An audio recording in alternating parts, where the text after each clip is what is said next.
Apakah teori utak-atik Gatot ini pas gitu? Jangan-jangan ini hanya sekedar ingin menciptakan kegaduhan semata.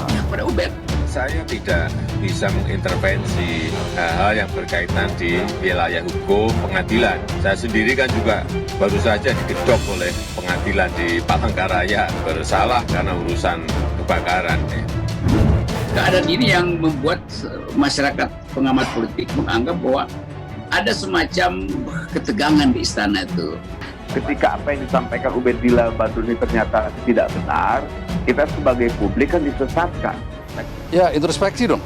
Kalau betul-betul kita taat asas ya seperti yang kita lakukan taat asas, kita tidak melakukan berita-berita bohong, tidak melakukan fitnah, tidak melakukan sebuah situasi yang mengecohkan sesuatu.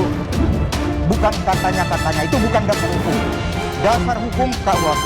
Tegas saya katakan, biar semua jangan asal ngebacot. Mulutmu harimaumu, hati-hati bicara, ada hukum yang menunggu. Saya tidak ingin mengatakan kebencian seorang Ubed yang katanya adalah kader PKS, yang katanya adalah orang dekatnya Gatot Nurmantio, kemudian mencoba menjahit-jahit masalah digaduk-gadukkan. Jadi ngomong seenaknya aja dia gitu. Kasih nantang-nantangin juga gitu. Yang mau ngomong tuh pakai data lah. Jangan ngomong kita mendidik, saya ulangi ya. Rakyat kita tuh jadi bodoh. Yang penting tempur dulu. Ribut itu belakangan. Bangun afirmasi dan macam-macamnya.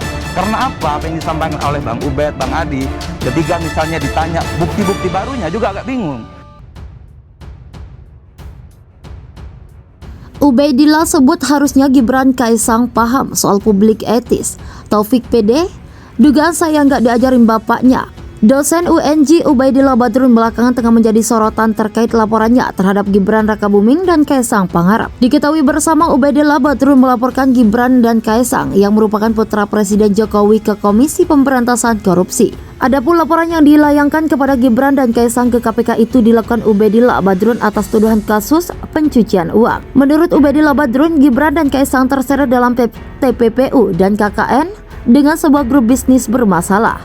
Perusahaan berinisial PTSM yang anak dari petingginya yakni AP diduga bekerja sama dengan Gibran dan Kaisang. Ubaidillah Badrun mengungkapkan bahwa PTSM sebelumnya menjadi tersangka pembakaran hutan pada 2015 silam. Menurutnya apabila kedua anak Jokowi itu memiliki pemahaman tentang public ethics, maka mereka akan mengecek latar belakang AP. Pernyataan Ubaidillah Badrun saat public ethics ini kemudian ditanggapi politisi Partai Demokrat Taufikur Rahman melalui cuitan di akun Twitter pribadinya @taufik_PD_DKI. Public ethics merupakan kosakata yang sukar dipahami para pejabat dan keturunannya saat ini. Dugaan saya bahkan itu anak gak pernah diajarin etika publik sama bapaknya. Tutur dia seperti dikutip pikiran rakyat Depok.com pada Senin 17 Januari 2022. Kemudian Taufikur Rahman menyinggung soal kebiasaan Jokowi ketika memberikan bantuan kepada masyarakat. Wong bapaknya aja ngasih bantuan dilempar dari jendela mobil, kata Taufikur Rahman di akhir cuitannya. Staf khusus Mensesnek Valdo Maldini menyatakan Presiden Joko Widodo tidak pernah berpikir untuk memperkaya diri melalui instrumen negara. Hal ini disampaikan Valdo menanggapi laporan terhadap dua anak Jokowi, Gibran Rakabuming dan Kaisang Pangarep yang dilayangkan oleh dosen Universitas Negeri Jakarta, Ubaidillah Badrun ke KPK.